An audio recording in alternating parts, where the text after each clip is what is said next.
On your corner, in your corner. This is WJZ News at 5. I need the police ambulance, please. What?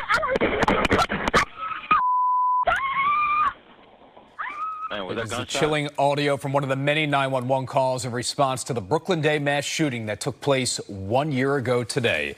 Hello, everybody. I'm Rick Ritter. And I'm Nikki Zizaza. Welcome to those of you watching on CBS News Baltimore and on WJZ TV. 2 people were killed and 28 were injured in what's considered the worst mass shooting in Baltimore City's history. And tonight we have team coverage on the anniversary of this tragedy as Jessica Albert joins us from a ceremony honoring the life of one of those victims. But first, WJZ investigator Mike Helgren has the latest on the investigation and how the community is healing 1 year later. Mike.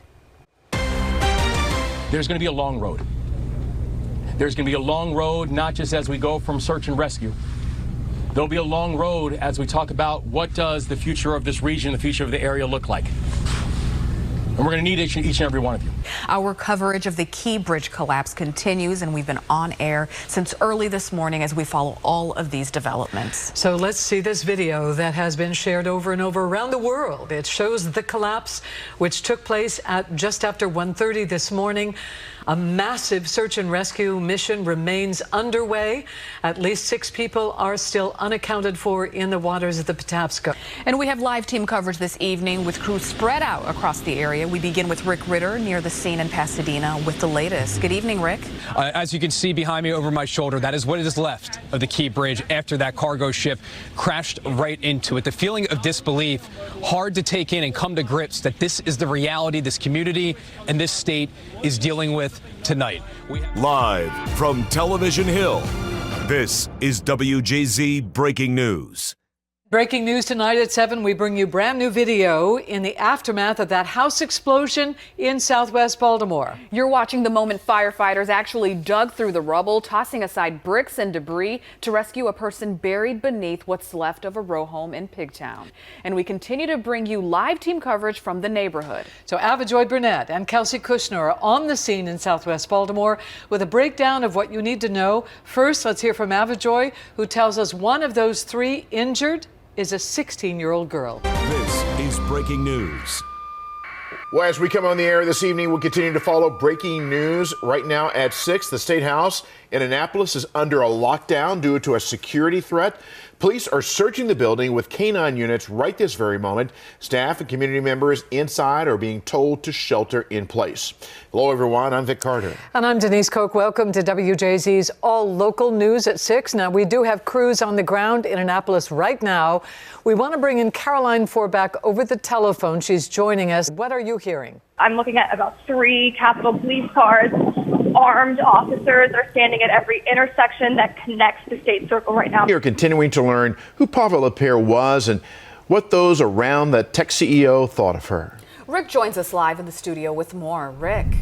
Just last night, friends and family gathered at a vigil held in honor of the 26-year-old tech CEO. And now following the arrest of the suspect in this case, more friends of the victim are now speaking out. We did have the chance to hear from a close friend of Pava. Her name is Karina Manuel. She knew Pava since 2018 and says this latest development brings a sense of closure now.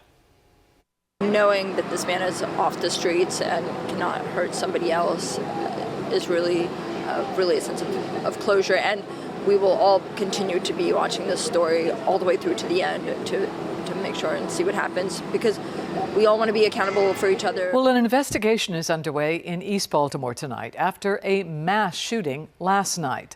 Here's what we know so far. 4 people were shot. One of them remains in critical condition right now. The shooting took place not too far from Central Booking. And WJZ is live at 6. Jessica Albert on your corner at Baltimore Police Headquarters. She has the latest for us on the investigation. Jessica. Tonight, city leaders are continuing to tout progress, with crime data showing a decrease in violent crime. Mayor Scott says violent crime is down 8% overall. Homicides also continue to decline, down 29% this year. From this time last year, non-fatal shootings have also dropped nearly 39% so far this year. Well, these numbers come as police still search for a suspect in a triple shooting last night. It happened in West Baltimore near the corner of Wilson and McCullough Streets. Evidence markers show the spot where 2 men and a woman were shot. City leaders are now asking the public for help in solving this case. A breaking blow to infrastructure. We're staying on top of the massive technology outage that has swept major services worldwide. Now, the issue disrupted public transport links, delaying flights, restricting operations for healthcare facilities and businesses, including right here in Maryland. Thousands of flights, as we've been telling you, have also been canceled around the country, including at BWI Thurgood Marshall. Here's what one frustrated passenger had to say. I can't even move. There's no wheelchair accessible. There's nothing. The lineup is down there. We're going to be stuck here for over 48 hours, they're saying. So it's not good. Everything is, we're trying our hardest. I want to get home. And a breaking news update just into the WJZ newsroom. We have learned that Baltimore City's internet provider has now been hit by that outage, impacting 311 and online payment access. Now, the city's 911 operations are not impacted. Yeah, Mayor Brandon Scott says it's still being determined if this outage has to do with the ongoing CrowdStrike outages we've been telling you about. Meantime, an investigation is underway.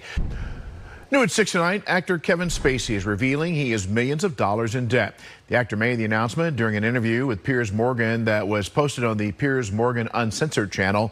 Spacey says he can't pay his bills and is moving his belongings into storage ahead of an auction for his waterfront Baltimore home. When asked about the issue, the actor broke down.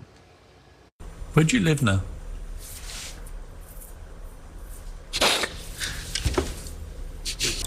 Because this week, where I have been living in Baltimore is being foreclosed on. My house is being sold at auction. We remain in your corner on Governor Moore's controversial state budget, which has now been approved by the state's Board of Public Works. Moore has now cut nearly $150 million in funding across multiple state agencies. He says this is an effort to cover higher costs for the state-run child care and Medicaid programs. They include over $25 million cut from state-run colleges and universities and over $1 million cut from the Office of the Public Defender, a move that some say will only make matters worse for the struggling office. As the leader of an incredible team of talented, dedicated, and resilient stone catchers, I urge you to vote no. Despite this, Moore is still pushing for the budget. The proposal, he says, won't impact critical services like K-12 education or transportation. All eyes are on global superstar Beyonce as her world tour for her latest award-winning album, Renaissance, is officially underway. Love the album, but what you may not have known is that her latest piece of work has a connection to Baltimore. Listen to this. Meet Tate Cobain. If you know him, you know him. I know him. But he is a Baltimore native who is a rapper, producer, and as of recently, a Grammy Award winner. Our media partner, the Baltimore Banner, says Cobain won the award for being a composer and lyricist on the 9th title track called Virgo's Groove.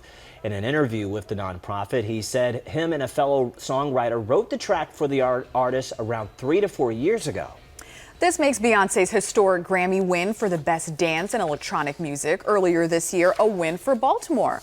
Earlier this week, Cobain took to Instagram commenting on Beyonce's performance of the song on tour, saying, "This feels amazing. That's Beyonce singing our lyrics." You can catch Cobain's produced song and all other tracks from the album when Beyonce performs at FedEx Field in August. Did you get a ticket? Yes, I did. I got a ticket too. I'm not going to be at FedEx, but I'm going to be there. Okay, we got to check in on this after we go. We'll still ahead on WJZ News at 7. Local Asian American artists are being showcased in Baltimore's Charles North neighborhood. I'm Dennis Valera. We'll give you a look inside. We're keeping a close eye on First Alert Doppler radar tonight. We are tracking some showers and storms, but we also have a severe threat for tomorrow. We'll detail it in your First Alert forecast coming up. A new step towards sustainability. Hi, I'm Denise Koch. I know you've heard the term smart home. Well, BGE wants to take that idea one step further, where your home could be powered by your very own car. Coming up at 6, we'll tell you how the company plans to make that happen, what it could mean for you, and how one Marylander is already benefiting from the idea.